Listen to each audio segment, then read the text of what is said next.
ఉగ్రదాడిలో మరణించిన విశాఖకు చెందిన చంద్రమౌళి కుటుంబాన్ని పీసీసీ అధ్యక్షురాలు షర్మిల పరామర్శించారు. ముందుగా ఆసుపత్రిలోని చంద్రమౌళి మృతదేహం వద్ద నివాళులర్పించి అనంతరం ఇంటికి వెళ్లి కుటుంబ సభ్యులను పరామర్శించారు. కాల్పుల సంఘటనను ప్రతి ఒక్కరూ కూడా ఖండించారని అన్నారు. నిరాధారులైన వారిని దాడి చేసి చంపడం చాలా దారుణమని అన్నారు. లక్షల్లో టూరిస్టులు వెళ్లే ప్రాంతంలో ముష్కరులు పథకం ప్రకారం కాల్పులు జరిపి వెళ్లినా పట్టించుకునే వారే లేరని ఆవేదన వ్యక్తం చేశారు షర్మిల.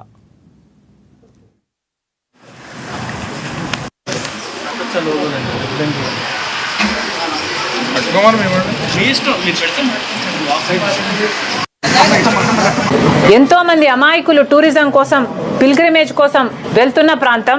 మరి అలాంటి ప్రాంతంలో సెక్యూరిటీ ఎలా ఉండాలి, కానీ సెక్యూరిటీ ఎలా ఉంది? దీన్ని సెక్యూరిటీ బ్రీచ్ అనక మరి ఏమనాలి? సెక్యూరిటీ ల్యాప్స్ అనక మరి దీన్ని ఏమనాలి? అంతమంది టూరిస్టులు వెళ్లే ప్రాంతంలో కూడా కాల్పులు జరిపాక 15 నిమిషాల వరకు అసలు ఆర్మీ రాలేదు అంటే వాళ్ళు ఎంత దూరంలో ఉండాలి? అంటే నిఘా వ్యవస్థ అక్కడ లేనే లేదు. ఒక కన్ను వేసి ఉంచే వాళ్ళు అక్కడ లేనే లేరు. ప్రొటెక్షన్ కోసం ఉండాల్సిన సెక్యూరిటీ కూడా లేరు. దీన్ని ఏమనాలి? దీన్ని సెక్యూరిటీ ల్యాప్స్ అనక, సెక్యూరిటీ ఫెయిలియర్ అనక దీన్ని ఏమనాలి? మరి దీనికి కారణం ఎవరు? ఇంతమంది చనిపోయారు అంటే ఈరోజు యాక్సిడెంట్లో చనిపోయారా? ఉగ్రవాదాన్ని కంట్రోల్ చేయాల్సిన బాధ్యత ప్రధానమంత్రికి, హోంమంత్రికి, అమిత్ షా గారికి లేదా? ఈరోజు అధికారంలో ఉన్నది బీజేపీ పార్టీ.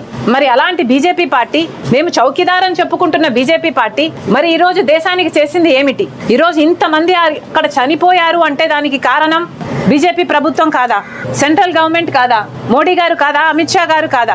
మోరల్ రెస్పాన్సిబిలిటీ వహించి ఈరోజు మోడీ, అమిత్ షా గారు రాజీనామాలు చేయాలని, రిజిగ్నేషన్ ఇవ్వాలని మేము డిమాండ్ చేస్తున్నాం. దేశమంతా ఈరోజు దాడి జరగబోతుంది అంటే ఇంటెలిజెన్స్ లేదా అని అడుగుతున్నారు.